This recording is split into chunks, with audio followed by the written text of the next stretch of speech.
Salvación es una palabra sencilla que engloba muchos conceptos profundos.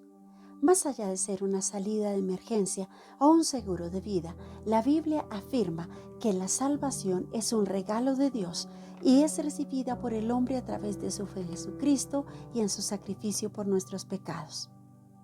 En el día de hoy, el pastor Alfonso Villamarín nos muestra cómo Dios planeó nuestra salvación, porque Él sabía en su omnisciencia que la humanidad desesperadamente la necesitaría. Bienvenidos. Que la abundante gracia del Señor sea para con todos y complacido de compartir una vez más la palabra del Señor. Y en esta ocasión me es necesario compartir con ustedes este mensaje que tal vez para muchos se ha conocido, estén familiarizados y gracias a Dios por eso, pero también puede ser que muchos lo necesiten, no conozcan esta necesidad en sus vidas y esta sea la oportunidad para que lo escuchen. Suele decirse entre la gente que si Dios existe, ¿por qué suceden ciertas cosas? ¿Por qué sucede esto y lo otro? Que si Dios es amor, entonces ¿por qué permite el sufrimiento, el dolor y las aflicciones? Es decir, se está diciendo Dios es responsable. El culpable de las cosas que pasan es Dios. Por otro lado, también Jean-Jacques Rousseau dijo: el hombre es bueno por naturaleza, pero la sociedad lo corrompe. Es decir, la responsabilidad no es personal. La responsabilidad no es del hombre por sus procederes, por sus actos y maldades, sino que vienen a ser otros los culpables, los responsables. Es la sociedad la responsable. Entonces, no asumimos responsabilidad en nuestros actos ni reconocemos cuál es nuestra condición y nuestra necesidad. Pero en las Sagradas Escrituras, que es la palabra de Dios, Salomón, en sus disertaciones, en sus razonamientos, en su análisis sabio, pero bajo la inspiración del Espíritu Santo, dice de la siguiente manera en el libro de Eclesiastés, el capítulo 7, el versículo 29. Se lee: he aquí, solamente esto he hallado, que Dios hizo al hombre recto, pero él se buscó muchas perversiones. Dios hizo al hombre recto, bueno, santo y en una grande y profunda comunión con Dios. Dios como creador lo hizo perfecto.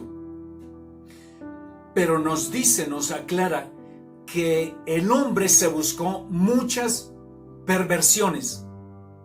El hombre decidió pecar, ir en contra de la voluntad de Dios, se rebeló contra Dios, quebrantó el mandamiento, la ley de Dios, y entonces se hizo pecador. Y el ser humano hereda una naturaleza pecaminosa y está pagando las consecuencias de ese extravío, de esa rebelión, de ese pecado. Dios hizo al hombre perfecto y ellos se buscaron muchas perversiones y se pagan las consecuencias. El ser humano es maldadoso, es un ser malintencionado, no es bueno, dice la palabra del Señor, porque su naturaleza es pecaminosa. Y entonces, ¿qué hace? Pecar. En el libro de Romanos, o carta de Pablo a los Romanos, el capítulo 5, Romanos capítulo 5, el versículo 12. Dice: por tanto, como el pecado entró en el mundo por un hombre, y por el pecado la muerte, así la muerte pasó a todos los hombres, por cuanto todos pecaron. Y en el capítulo 6, el versículo 23, dice: porque la paga del pecado es muerte. Es decir, el ser humano es pecador y por tanto tiene que vivir las consecuencias de la muerte física, la muerte espiritual y la muerte eterna si no soluciona el problema de su pecado. La paga del pecado es muerte. Es clara la palabra del Señor. Y por un hombre, Adán, entró el pecado en el mundo. Entonces todos nos hicimos pecadores. Y por tanto, todos tenemos que vivir la experiencia de la muerte, porque Dios lo dijo: la paga del pecado es muerte. Y es lo que el hombre ha vivido, y en su pecado y en su maldad, entonces obra en contra de la voluntad del Señor, acarreándose muchos males, que es lo que nos rodea, lo que podemos ver en nuestra vida diaria, en nuestra vida cotidiana, y que pensamos que Dios es el culpable, que Dios es el responsable, pero no nos miramos a nosotros mismos y nuestra responsabilidad y las consecuencias de nuestro mal obrar, de estar separados de Dios, de ser enemigos de Dios y de ir en contra de la palabra del Señor. Entonces sufrimos tantos y tantos males. Pero ahí en el versículo 23 del capítulo 6 de Romanos que leímos, la segunda parte dice de la siguiente manera: pero la dádiva de Dios es vida eterna en Cristo Jesús, Señor nuestro. Entonces, la paga del pecado es muerte. Pero la dádiva de Dios, es decir, el regalo de Dios, el don de Dios, la gracia de Dios, es vida eterna, es salvación, es reconciliación con Dios.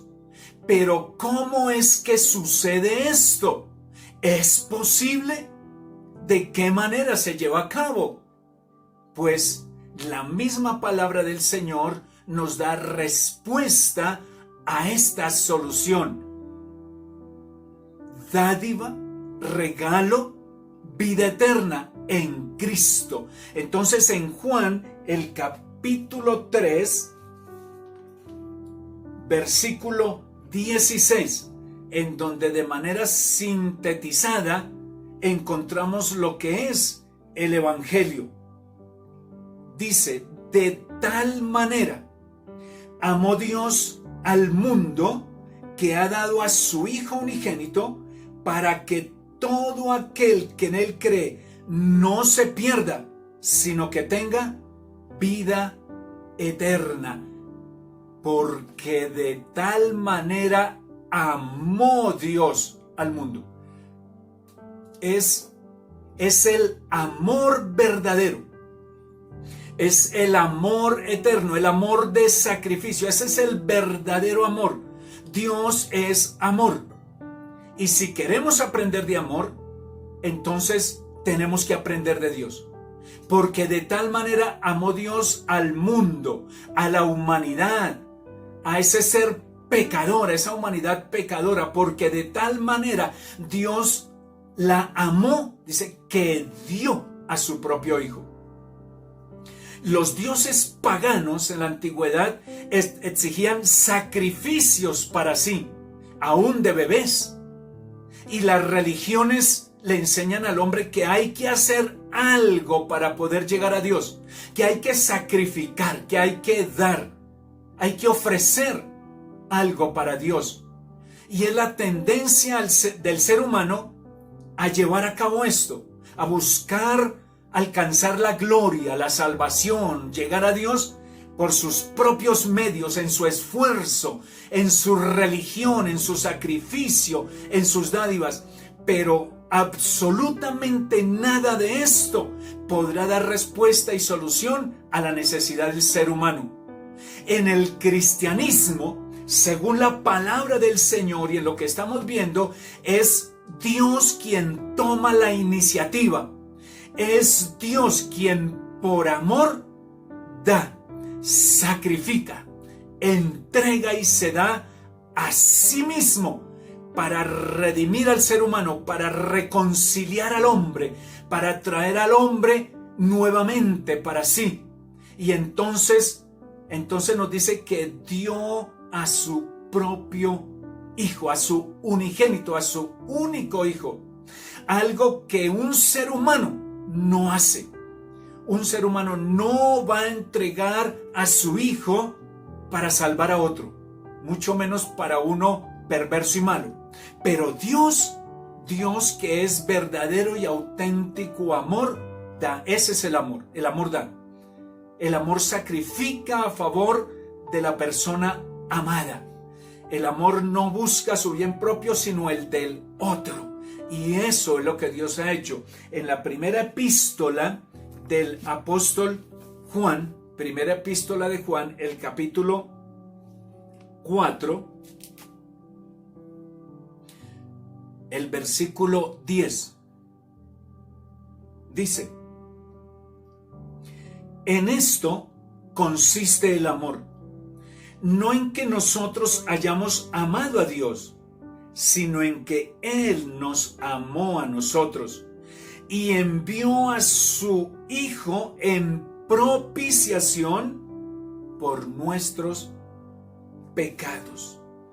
En esto consiste el amor, en que Dios entregó a su propio Hijo en propiciación por nuestros pecados.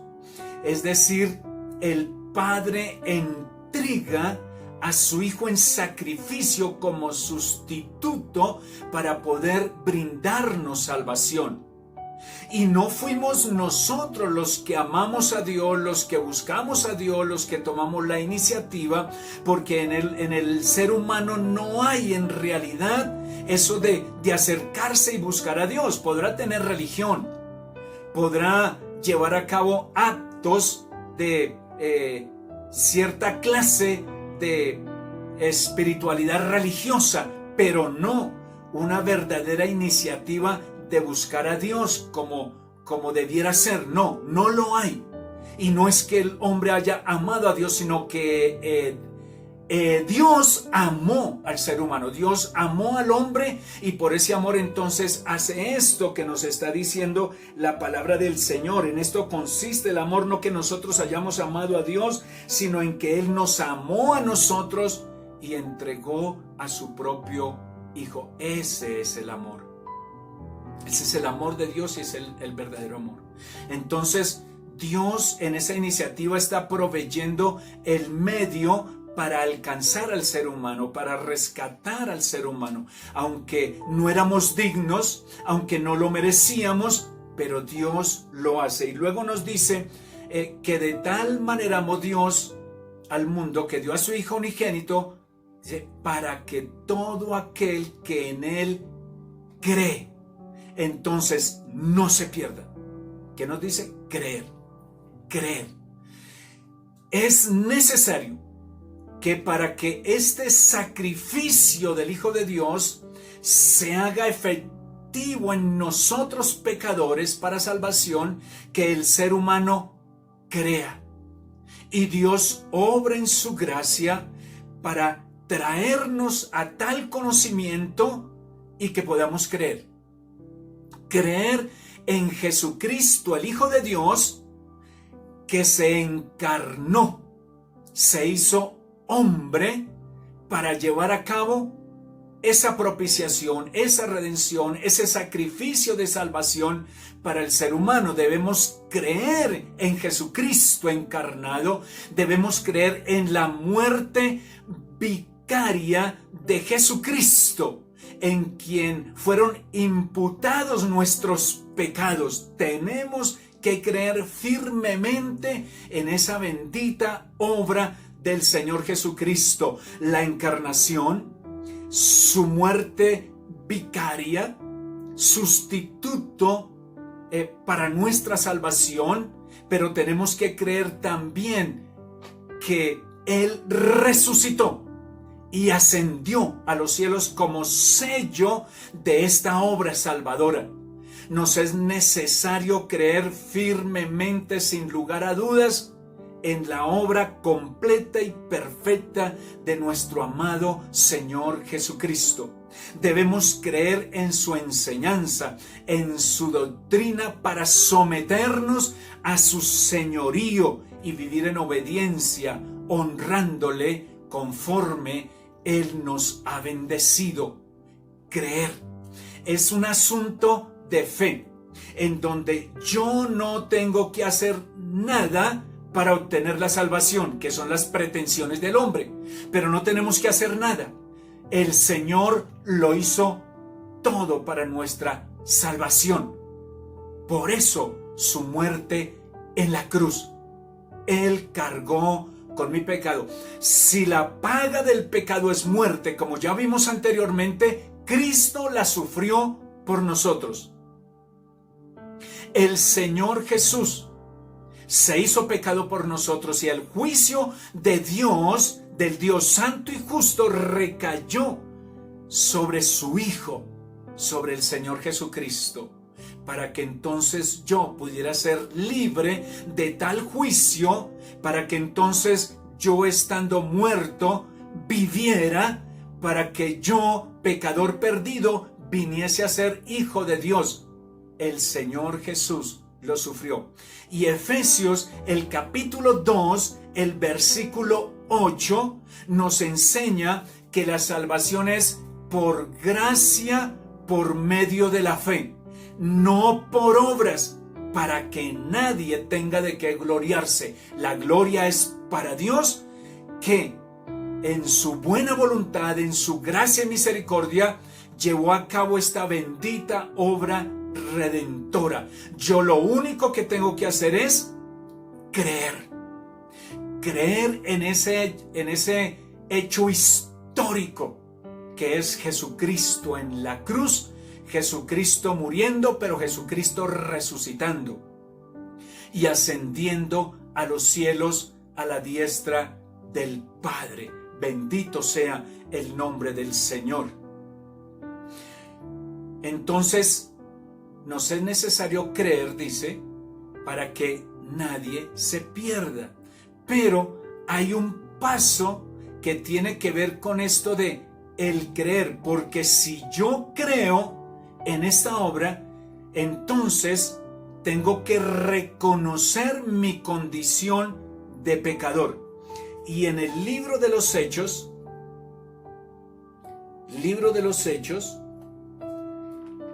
el capítulo 2, en donde el apóstol Pedro está dando su sermón, presentando precisamente a Jesucristo como el Mesías, como el Salvador. Y la gente, escuchando este mensaje, entonces nos dice la palabra del Señor, repito, libro de los Hechos, capítulo 2, versículo 37 y 38. Dice: al oír esto, se compungieron de corazón y le dijeron a Pedro y a los apóstoles: hermanos, ¿qué haremos?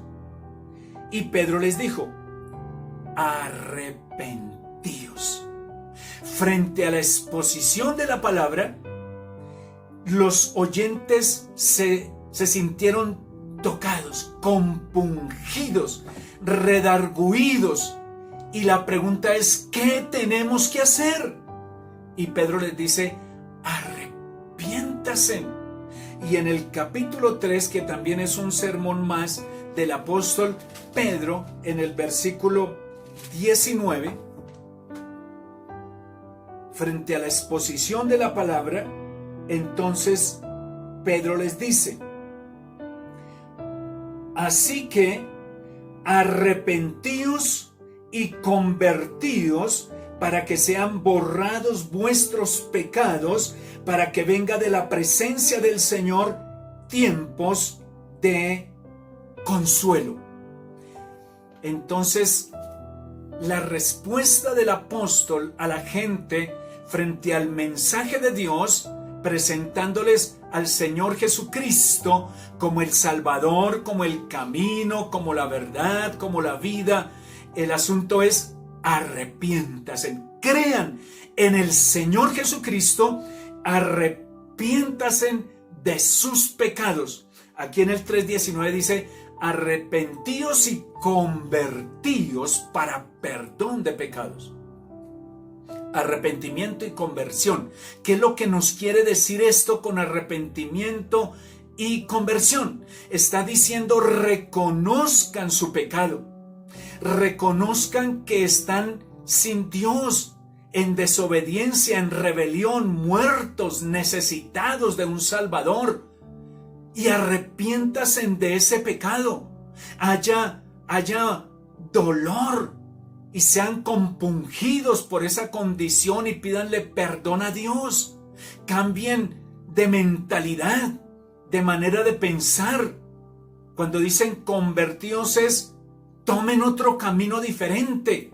Dejen ese camino de pecado, de perdición, de enemistad y de rebelión, y cojan un nuevo camino, el camino que es Cristo, el camino de creer y obedecer. Convertidos, arrepiéntanse, haya una nueva actitud, haya una nueva decisión en la vida. Tomen otro camino, arrepiéntanse. Es necesario que, escuchando la palabra del Señor como hoy lo estamos haciendo, y entendiendo por la palabra que nuestra condición es de pecadores perdidos y expuestos a una muerte eterna, necesitamos arrepentimiento y creer en el único medio de salvación, que es el Señor Jesucristo. Crean, arrepiéntanse de su pecado. Y cuando el ser humano hace este reconocimiento de su condición de pecador y viene al Señor Jesucristo en humillación, en ese arrepentimiento y en esa conversión, abriendo el corazón para el Salvador, entonces el Señor obra ese milagro. El Señor obra de tal manera que hay perdón de pecados y la experiencia de un nuevo nacimiento, de ser hechos nuevas personas. Esa es la mayor necesidad del ser humano. El ser humano no es que necesite más cosas materiales, ni dinero, ni más educación. Si hay esas cosas, qué bueno.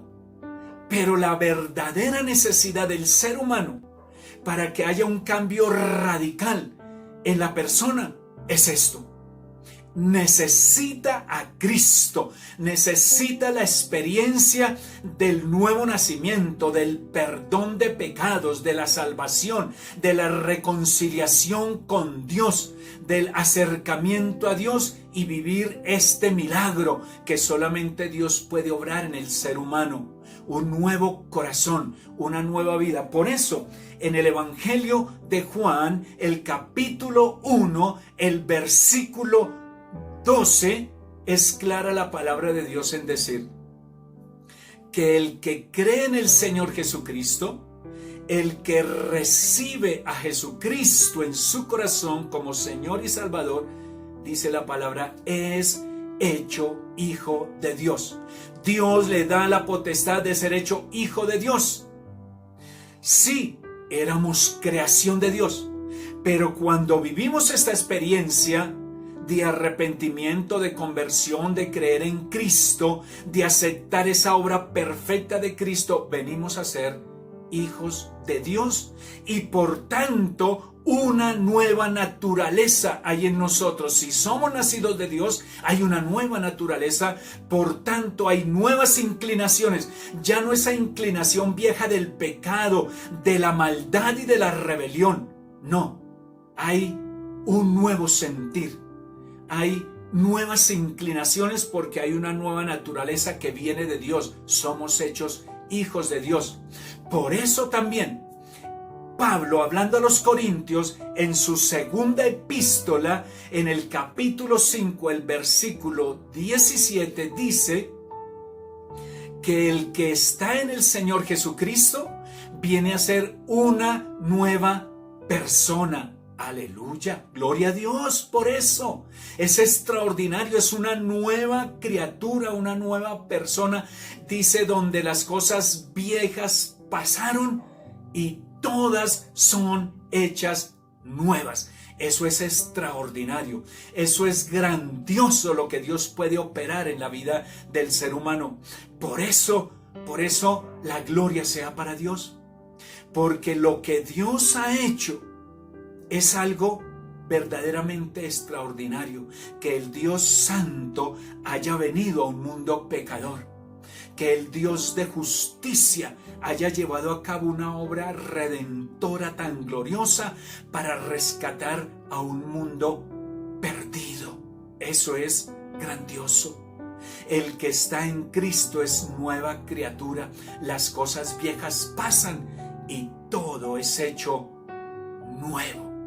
Esa es la experiencia del que cree en el Señor Jesucristo y viene a ser una persona que honra a Dios, que glorifica a Dios, que vive en obediencia a Dios, que es bendición para la familia, bendición para la sociedad, una persona que tiene paz en su corazón y una esperanza ciertísima de vida eterna. Y eso no se adquiere ni con dinero, ni con religión. Eso no se obtiene por buenas obras de los hombres. Esto no se obtiene con buenas intenciones. Esto no es asunto del ser humano, de estrategias humanas. No tiene nada que ver con cosas de este mundo. Eso viene del cielo, viene de Dios, es obra de Dios. Eso solamente lo hallamos en el Señor Jesucristo. Esa es la necesidad grande del hombre y que solamente el Señor Jesucristo la puede suplir. No trate de obtener la salvación, el perdón, el cielo, la vida eterna por sacrificios propios. No es posible. Lo único que usted tiene que hacer es deposite su fe en Jesucristo, el Hijo de Dios, y su obra redentora. Y el Señor lo hace. Dios lo hace.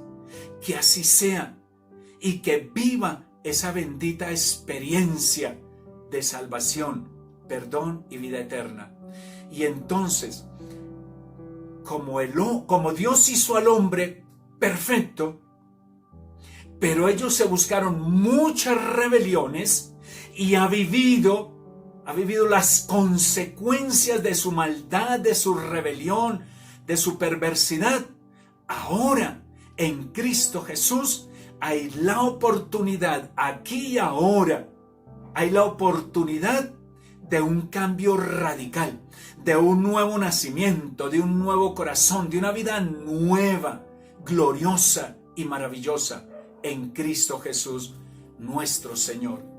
Si usted ha estado divagando, tratando de alcanzar el cielo por sus propias fuerzas, si usted ha experimentado tantas cosas sin hallar la paz y el perdón, si no tiene la seguridad de la vida eterna, si en su corazón sabe que no hay salvación para usted, entonces hoy es la oportunidad. Le invito para que usted abra su corazón y haga esta oración. Claro, se la va a decir a Dios. Yo solamente le guío en esta oración. Si la hace de todo corazón, tenga por cierto que esto que hemos hablado será una realidad en su vida. Oremos al Señor. Padre, te damos gracias por esta palabra y por hablar a mi vida, haciéndome entender mi condición de pecador, de necesitado de Cristo, porque pasar a la eternidad sin solucionar este problema de mi pecado, me perderé para siempre, moriré eternamente. Pero tú me has hecho entender que a través del Señor Jesucristo y su obra redentora, yo tengo perdón de pecados, salvación y vida eterna. Por eso, abro mi corazón para que el Señor Jesús venga a mi vida y te pido que perdones mi pecado, mi maldad, mis rebeliones. Perdóname, Señor, tal cual soy, vengo a ti para que hagas de mí una nueva persona, para que me reconcilies contigo. Creo en el Señor Jesucristo, me arrepiento y tengo la decisión de vivir para ti. Ayúdame a vivir la vida cristiana, a honrar a Cristo y obedecer tu palabra. Señor, bendice mi vida, porque estoy necesitado de ti, Señor. Y guíame en este camino de la vida cristiana, oh Dios. Te lo ruego, Padre, en el nombre del Señor Jesucristo. Señor, ahora te doy gracias y te ruego que bendigas a cada uno de los que ha escuchado este mensaje.